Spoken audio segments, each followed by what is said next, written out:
खबरें जो आपको सीधे जोड़ती हैं हमसे, जिनका आपकी जिंदगी पर होता है सीधा असर। खबरों की वही तस्वीर, बिना बदले बिना डरे, जज्बा सच का लिए, सच दिखाते हैं। भारतीय वैश्य चेतना महासभा उपप्रथम द्वारा आज दशाश्वमेध स्थित एक होटल में वैश्य चेतना संगोष्ठी का आयोजन किया गया, जिसमें मुख्य अतिथि सीतापुर के सांसद राकेश राठौर रहे। इस संगोष्ठी में वैश्य समाज की एकजुटता पर विचार विमर्श किया गया। कार्यक्रम में मुख्य रूप से राष्ट्रीय अध्यक्ष अरविंद गांधी, तेज बहादुर गुप्ता, देव कुमार साहू राजू, आशीष साहू, प्रदीप जायसवाल, अनिल साहू, अजय गुप्ता बच्चू, अरुण प्रकाश गुप्ता सहित कई अन्य पदाधिकारी मौजूद रहे। भारतीय वैश्य चेतना महासभा ने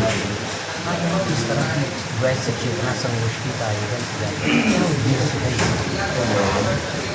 यहाँ पे होटल साहू में वाराणसी में वैश्य चेतना संगोष्ठी 2024 का आयोजन किया गया। इसका उद्देश्य ये है कि पूरे वैश्य समाज को एकजुट किया जा सके।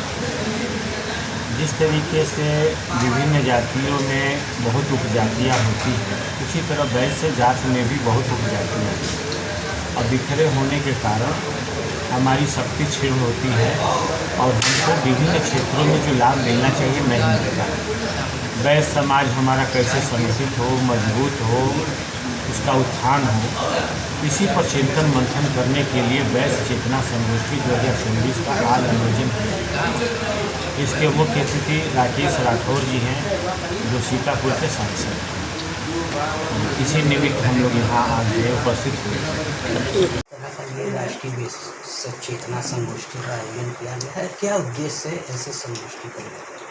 कल मेरे समाज के लोगों के द्वारा चंदौली में कार्यक्रम गांधी जयंती के अवसर पर आयोजित और मुझको उस कार्यक्रम में लोगों के द्वारा बुलाया गया। अब सीतापुर से चल के चंदौली तक जाना एक दिन में संभव नहीं था, कार्यक्रम के समय तक पहुँचना। तो ये हुआ बनारस में आशीष जी से मेरी बीच मुलाकात हुई। तो ये हुआ कि बनारस में रुक के पुलिस स्टेशन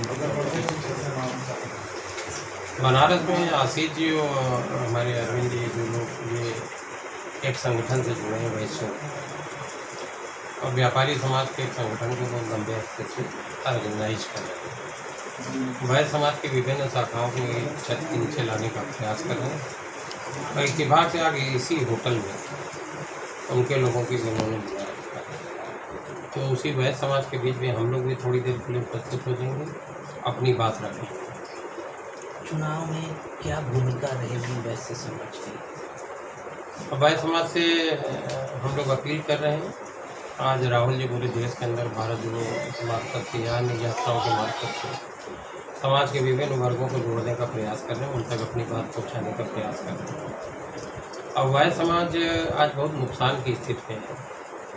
उत्तर प्रदेश हो, विशेषकर उत्तर प्रदेश के अंदर मैं बात करूँगा तो यहाँ GST के लोगों की व्यापारियों की कमर को तोड़ा है और GST के कारण महंगाई बेतहाशा बढ़ी हुई है। जिस चीज़ पे कल 4-5% टैक्स होता था, उसके यहाँ 24%, 22% टैक्स है। अब इतनी महंगाई, इतनी टैक्सों में बढ़ोतरी के कारण व्यापारी पिसता चला जा रहा है।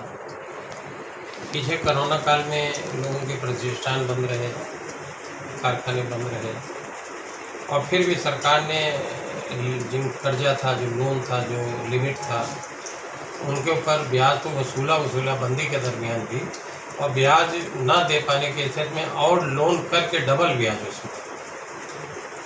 कांग्रेस पार्टी हर तरीके से लोगों के साथ है, हर वर्ग के लोगों के साथ है, किसानों के साथ, छात्रों के साथ, महिलाओं के साथ। हर लड़ाई को हमारे नेता आदरणीय राहुल जी लड़ने का प्रयास कर रहे हैं। तो व्यापारी वर्ग भी उससे अछूता नहीं है। पूरी कांग्रेस पार्टी, हम सब लोग व्यापारी समाज से अपील भी कर रहे हैं कि कांग्रेस के साथ जुड़ें और देश के हाथों को मजबूत करें, उत्तर प्रदेश को इस भ्रष्टाचारी सरकार से बचाएं। सांसद जी, जिस तरह से अभी 4 दिन पहले गाजीपुर के सांसद अफजाल अंसारी ने व्यक्तिगत पे कभी कोई बात नहीं करता, या तो पूरा आप ले आइए कि पूरी बात क्या थी, किसी का भी नहीं। मैं बीच का किसी का काट के छाट के इधर का जोड़ के उधर का जोड़ के इस पर कोई चर्चा नहीं करता। अगर आप उनकी व्यक्तिगत बात करना चाह रहे हैं तो वो पूरा होना चाहिए कि उसके आगे की बात क्या थी, पीछे की बात क्या थी, मैं उस पर नहीं जाना। ये तिरुपति बालाजी में जो प्रसाद में ये मछली का तेल और चर्बी मिले हुए हैं, उसके बारे में क्या आपका प्रतिक्रिया है? अब उसके ऊपर सरकार काम कर रही है, उसके ऊपर एजेंसियां काम कर रही हैं, जांच में पाया गया है, रिपोर्टें आई हैं, एजेंसियां काम कर रही। गलत है अगर उनको इतने बड़े मंदिर में जहां करोड़ों लोगों की आस्था जुड़ी थी वहाँ प्रसाद के मानक भी होने चाहिए, उनकी गुणवत्ता के बारे में होना चाहिए।